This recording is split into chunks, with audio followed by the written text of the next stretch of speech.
Hi, and welcome to part 2 of our sugar discussion. I'm Scarlett, and this is the Sequestered Chef series, and we're going to talk today about think about your drink.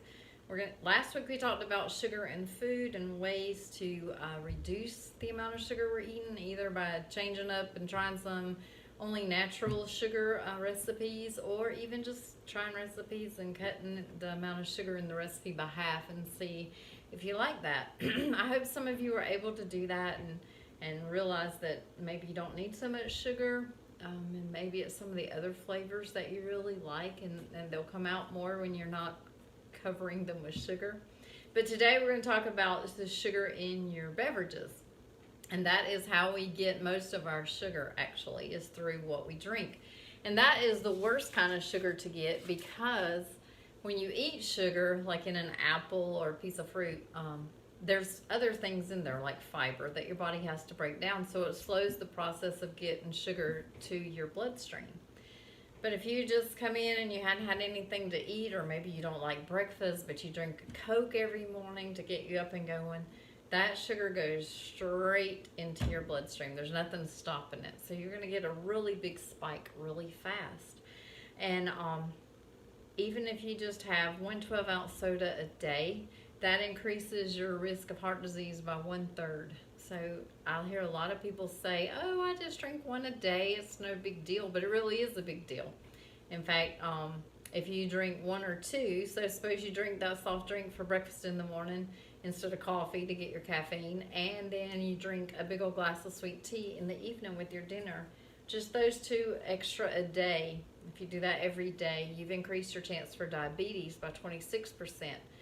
So even if you don't completely cut sugar out, maybe we can try to reduce it a little at a time. And I'm a huge believer of reducing or making changes slowly.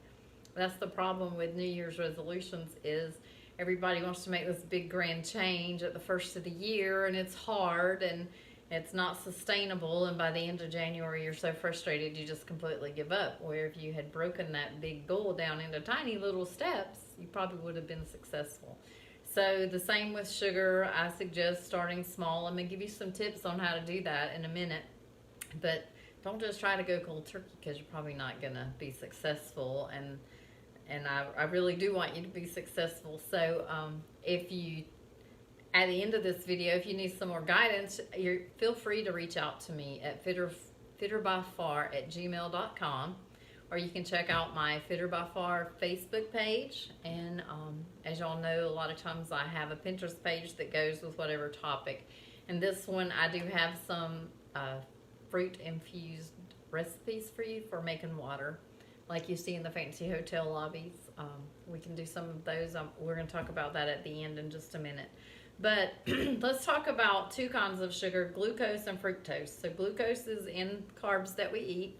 And again, there's other things in there that slows the digestion down.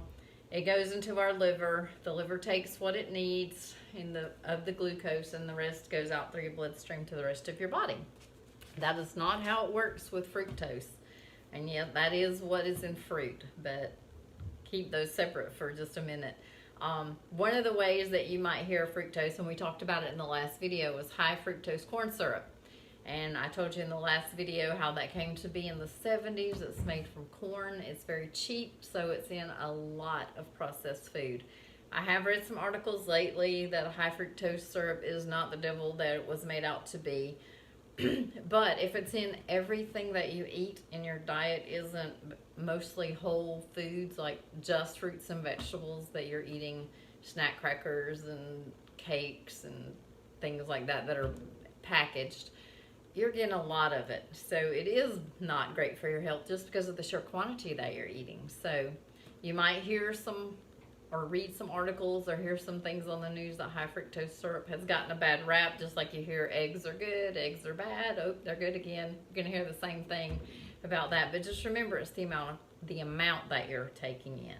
So back to the fructose. When it goes into your body, your liver takes all the fructose it can get. It doesn't just take a little bit. It takes everything, all of the fructose. So whatever your liver doesn't need, it just stores it as fat. So even though we've always heard you shouldn't eat fatty food because it'll make you fat, this is how sugar also makes you fat. In fact, the American Heart Association has some guidelines about how much sugar we should eat. But first, the USDA guidelines are that 10% of your calories should be, no more than 10% of your calories should be added sugar. And if you'll remember from last time I showed you, there's a new food label that came out in January of this year, and it has to list out the amount of added sugar. So when I'm doing this and counting my sugars, I don't count the sugar in apples or bananas or whatever else. I mean, I just worry about the added sugars because those are easier to find, and it gets a little tedious to try to look up the food value for everything, especially if you're new and you're not really into counting your macros. It gets a little tedious and frustrating, and you'd give up. So I'm just gonna say start with counting the added sugars that you'll find on the food label. Now, the older food labels are not required to have that, so if you find one that doesn't, that's why. It's because the law just changed this January. And so you'll just look there, and I'm going to give you a couple of tips. So go back to our example about the 10%, no more than 10% of added sugars based on your calorie intake. So suppose you eat about 1,600 calories a day. And so 10% of that would be no more than 160 calories of sugar. But let's break that down a little bit more. So here's the little cheat sheet for you. For calories of sugar, there are divided by 4, and that's how many grams you'll get. And grams are what is listed on the food label, so that's why you need to know that. So if you can have 160 calories of sugar, you divide that by 4, that's 40 grams of sugar. So that's how you read the label. Let's break it down a little bit more so you can get in your head, because a lot of people don't know what a gram is, which is normal. Not many people, at least in the United States, knows how big a gram is. But if you take, for every gram of sugar, you divide that by 4, and that equals your teaspoon. So that 160 calories, which the USDA says that you can have a day, divide that by 4, that's 40 grams of sugar. 40 grams of sugar is 10 teaspoons. So you can have 10 teaspoons of sugar a day. Now, the American Heart Association is a little more strict. They think that for a man, you should limit your sugar every day to 36 grams, and for a woman, 24. So you can see that's even a little bit more restrictive. I think that comes out to be 6 teaspoons of sugar for a woman. And you know, I think I told you this last time, those little yogurts that you get a lot of times for breakfast, well, you've blown that whole budget just in that one yogurt. So let's go back to talking about our liver. So when you're you take in the fructose, and that goes to your liver. Your liver loves fructose, and it takes all the fructose for itself. It doesn't really want to share. So if you're drinking a lot of things with that kind of sugar in it, and you're overloading the liver takes what it can use, and the rest it converts to fat. So that's how, even though you think that, you know, you're not supposed to eat butter and red meat and fatty meats and things like that, sugar, that's why sugar is also, it will cause you to get fat, is because the liver is taking all of that sugar and turning it into fat. And that's where words like triglycerides and cholesterol and insulin and visceral fat come into play, is because of you're starting to store that fat. And it's not because you're eating, you know, butter and sour cream and all of that. It's because you might be overloading your body with sugar. And those words also are the words that go along with cardiovascular disease and diabetes, like I was mentioning earlier.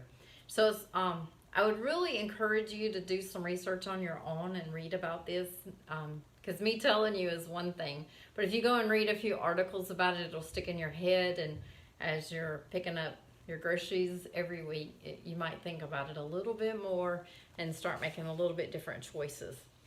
And while you're researching, you might run across fatty liver disease and sugar belly. And those are two conditions that can come about. You also might hear those words sometimes with alcohol. You know how you see people when you call a beer belly. Well, the same thing happens with sugar. You can have that big belly because of the amount of sugar that you're eating.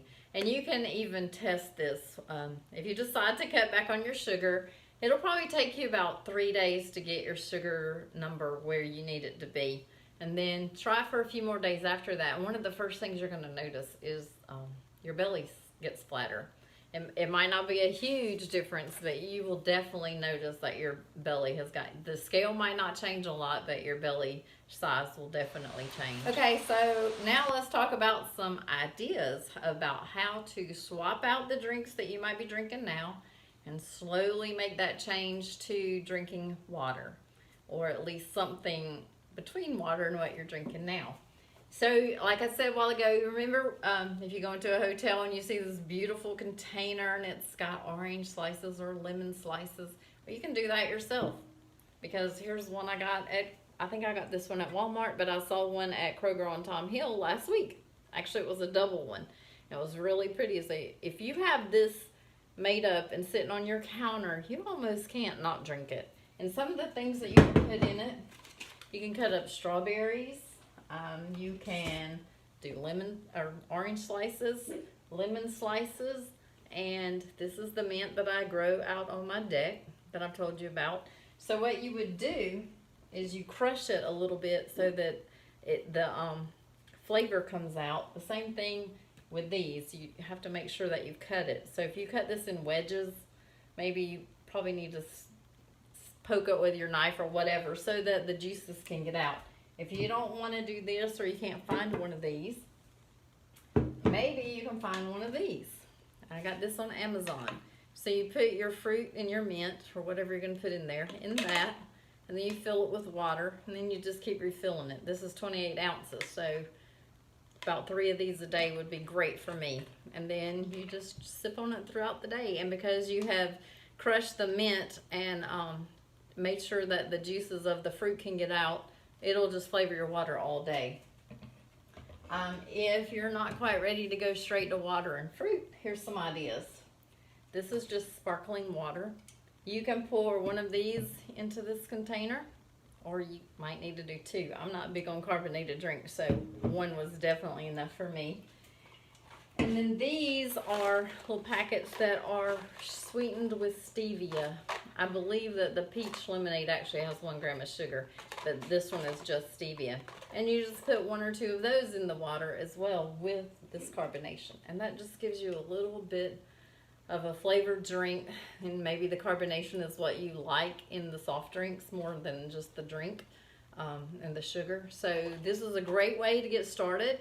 And then you can also, if you make the lemonade one, you could always cut up some lemon and put that in there as well. Maybe you need to buy something like this. The sugar in this is also stevia and erythritol. It's not actual table sugar.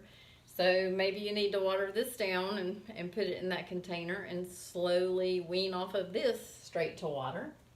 And last, you have probably seen these in the store. They're called Mio. Those are actually, they have sucralose in them, which I'm not a fan of that. On the list of alternative sugars, that's not one. I would go with erythritol or stevia, really. But it's better than drinking soft drinks. So, and you just put in as many drops as you want for the taste. Eventually, hopefully, you'll wean down to just a few drops and then down to water.